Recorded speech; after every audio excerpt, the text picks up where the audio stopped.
आज की जो हमारी क्लास है वो है स्ट्रक्चर ऑफ सी प्रोग्राम। मतलब सी लैंग्वेज का अगर आप एक नॉर्मल प्रोग्राम बनाते हैं तो उसकी क्या स्ट्रक्चर होती है वो हम इस क्लास के अंदर डिस्कस करेंगे। तो हम स्टार्ट करते हैं structure of a C program. Structure of C program.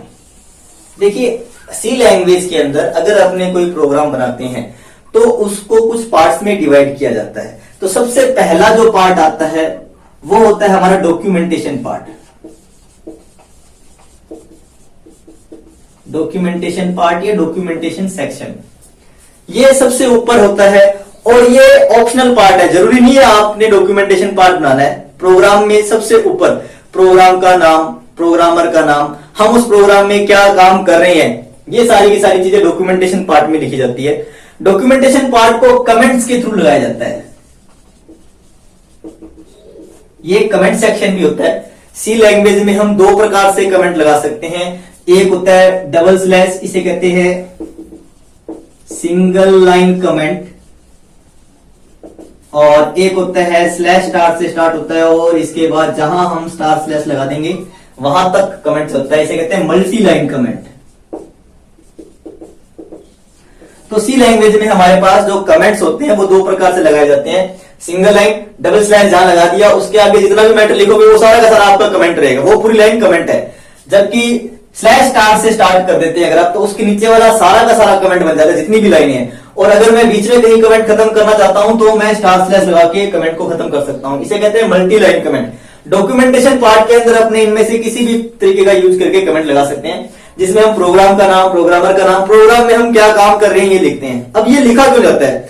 देखिए, सपोज आपने एक प्रोग्राम बनाया, आपको पता है वो क्या काम कर रहा है, उसमें क्या वेरिएबल क्या यूज हो रहा है, लेकिन कोई दूसरा पर्सन अगर उसे चलाता है, डायरेक्ट अगर उसे रन करता है, देखता है, तो हम अगर ऊपर डॉक्यूमेंटेशन पार्ट हमने दे रखा होगा तो वो उसको देख के ही समझ जाएगा कि इस प्रोग्राम में क्या काम किया जा रहा है। और अगर हमने डॉक्यूमेंटेशन पार्ट नहीं लगाया है तो उसे पूरा प्रोग्राम पढ़ना पड़ेगा, उसे ट्रेस करना पड़ेगा, उसके बाद वो पता लगा पाएगा कि प्रोग्राम में क्या हो रहा है। तो डॉक्यूमेंटेशन पार्ट में हम प्रोग्राम के बारे में इंफॉर्मेशन लिख देते हैं कि हमारा ये प्रोग्राम इस टॉपिक पर है। क्लियर? अब दूसरा पार्ट होता है इसका लिंक सेक्शन। ये लिंक पार्ट कहा जाता है इसे। अब ये लिंक पार्ट क्या होता है?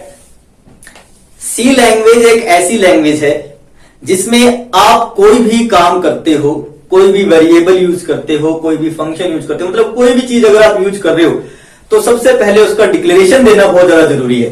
तो लिंक सेक्शन के अंदर जो हमारे लाइब्रेरी फंक्शन होते हैं, देखिए सी लैंग्वेज में ना printf, scanf, getch, putch, str, length, बहुत सारे फंक्शन होते हैं। अगर आप फंक्शन अपने प्रोग्राम में यूज कर रहे हो तो उसके लिए हमें ऊपर उसको डिक्लेयर करना जरूरी होता है। ये कंपलसरी पार्ट है, ये ऑप्शनल है, इसको लगाओ ना लगाओ कोई फर्क नहीं पड़ता, लेकिन ये चीज आपको लगानी पड़ती है। लिंक सेक्शन आपको बनाना ही पड़ता है, क्योंकि देखिए प्रोग्राम है तो उसमें प्रिंट स्कैनफ तो आप करोगे, कुछ ना कुछ तो प्रिंट होगा ही प्रोग्राम में, और अगर कुछ प्रिंट हो रहा है तो आपको उसके यानी प्रिंटर की हेडर फाइल लगानी पड़ेगी।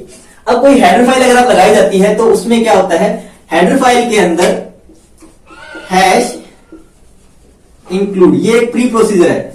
इस प्री प्रोसीजर के अंदर हम अपनी हेडर फाइल लिखते हैं। जैसे जो हमारे पास printf और scanf है, normal standard input output function, उसके लिए stdio.h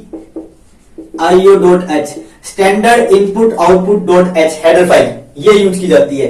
अगर मैं getch का यूज करता हूं प्रोग्राम में तो उसके लिए क्या है, कंसोल conio.h, जैसे कहते हैं console input output dot H header file होती है, तो वो यूज करेंगे। तो जितने भी चीजें आप अपने प्रोग्राम में यूज करते हो उनकी डिक्लेरेशन होना जरूरी है। और लिंक सेक्शन के अंदर हम अपने फंक्शंस की, जो लाइब्रेरी फंक्शन है, उनकी डिक्लेरेशन देते हैं। नेक्स्ट पार्ट आता है तीसरा, ग्लोबल वेरिएबल डिक्लेरेशन पार्ट।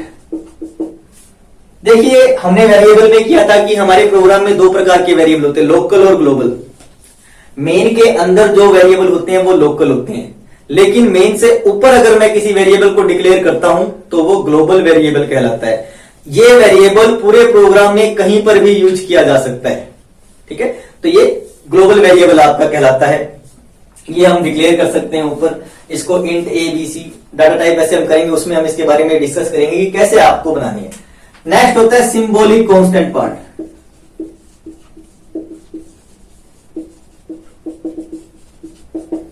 यहां पे क्या होता है, कांस्टेंट मतलब जिसको हम चेंज नहीं कर सकते। नॉर्मली कांस्टेंट ऐसे होते हैं जिनका कोई नाम नहीं होता, सीधा वैल्यू होती है, जैसे 10, 20, 50 या कोई नाम दिया, वो कांस्टेंट है। लेकिन सिंबॉलिक कांस्टेंट ऐसा कांस्टेंट होता है जिसको नाम दिया जा सकता है और इसका नाम हमेशा कैपिटल लेटर में ही होता है। जब अपने एक प्रोग्राम बनाएंगे तब हम इसके बारे में डिस्कस करेंगे। तो सिंबॉलिक कांस्टेंट में ऐसे कांस्टेंट लिखे जाते हैं जो कि आपके पूरे प्रोग्राम में कहीं पर भी चेंज नहीं किए जा सकते। ये भी आपका एक इंपॉर्टेंट पार्ट होता है। लेकिन documentation part, global variable part और सिंबॉलिक कांस्टेंट डिक्लेरेशन पार्ट, ये तीनों पार्ट ऑप्शनल है, मतलब जरूरत के हिसाब से लगाए जाते हैं। अगर जरूरत नहीं है, मुझे ग्लोबल वेरिएबल की जरूरत नहीं है, मैं नहीं लगाऊंगा, कांस्टेंट की जरूरत नहीं है, मैं नहीं लगाऊंगा। लेकिन लिंक पार्ट लगाना जरूरी होता है, हेडर फाइल जरूरी होती है। इसके बाद आता है हमारा मेन फंक्शन। देखिए नॉर्मली कहा जाता है कि मेन क्या है, main tell the compiler that program start from here. Main एक यूजर डिफाइंड फंक्शन है, यहीं से आपका प्रोग्राम हमेशा स्टार्ट होता है। मतलब जब भी आप सी का कोई प्रोग्राम बनाओगे तो जब वो कन्वर्ट होना स्टार्ट होगा तो यहां से स्टार्ट होगा। ग्लोबल वेरिएबल में तब जाएगा जब मैं ग्लोबल वेरिएबल की कोई कैलकुलेशन में यूज करूंगा। सिंबॉलिक कांस्टेंट के पास वो तब जाएगा उसको चेक करने जब यहां सिंबॉलिक कांस्टेंट यूज होगा। लिंक पार्ट में वो तब जाएगा जब मैं प्रिंटफ स्कैनफ का यूज करूंगा यहाँ पे, तो वो चेक करेगा कि उनकी डिक्लेरेशन है या नहीं। यानी स्टार्टिंग आपकी मेन से ही होगी, ऊपर वाले जो पार्ट है उन पे तब जाएगा जब उनकी वेरिएबल नीचे यूज होंगे। तो मेन है आपका प्रोग्राम जो है उसको स्टार्टिंग करने का होता है। मेन मतलब मेन एक यूजर डिफाइंड फंक्शन होता है, ठीक है। और इसका यूज किस लिए किया जाता है, इसका यूज किया जाता है प्रोग्राम की स्टार्टिंग के लिए। कंपाइलर हमेशा यहीं से प्रोग्राम को ट्रेस करना स्टार्ट करता है। इसके बाद हमारे पास यहां पे आता है वेरिएबल को डिक्लेयर करना, ठीक है, फंक्शन को डिक्लेयर करना। जो भी काम होते हैं हम यहाँ पे वेरिएबल, फंक्शन, हमारी कैलकुलेशन, वो सारी की सारी चीजें मेन के अंदर होती है। मतलब एक्चुअल जो वर्क होता है वो सारा मेन के अंदर होता है। और मेन का ये ब्रैकेट, यानी प्रोग्राम यहां से स्टार्ट हुआ मेन के और यहां खत्म हो गया, हमारा पूरा प्रोग्राम इसके अंदर चलेगा।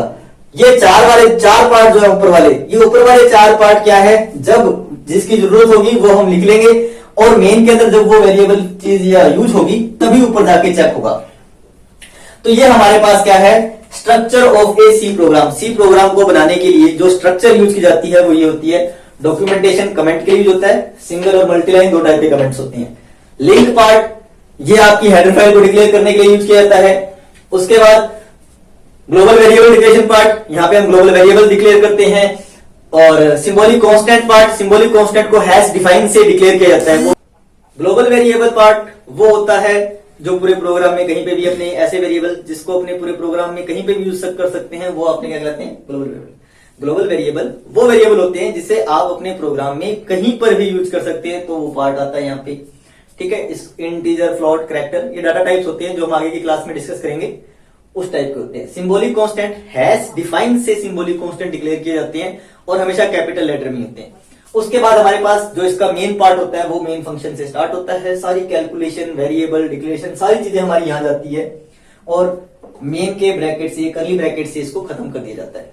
सी का जब अपने प्रोग्राम बनाते हैं तो उसका एक रूल ये भी होता है कि हर स्टेटमेंट के एंड में सेमीकोलन का यूज किया जाता है और किसी भी चीज का जो पार्ट होता है, बॉडी पार्ट होता है, वो इस कर्ली ब्रैकेट से डिक्लेयर किया जाता है कि मेन यहां से लेकर यहां तक है। सेमीकोलन हर लाइन के एंड में लगाया जाता है। लाइन के कह सकते हैं स्टेटमेंट के एंड में, कंडीशन के एंड में नहीं लगता। तो ये हमारी आज की क्लास थी जिसके अंदर हमने structure of a C program किया कि सी लैंग्वेज में जब अपने एक प्रोग्राम कर बनाते हैं तो उसमें किस चीज का ध्यान रखना पड़ता है, उसकी स्ट्रक्चर क्या होती है। अब हम आगे की क्लास में डाटा टाइप्स के बारे में डिस्कस करेंगे। आज के लिए सिर्फ इतना ही। Thank you.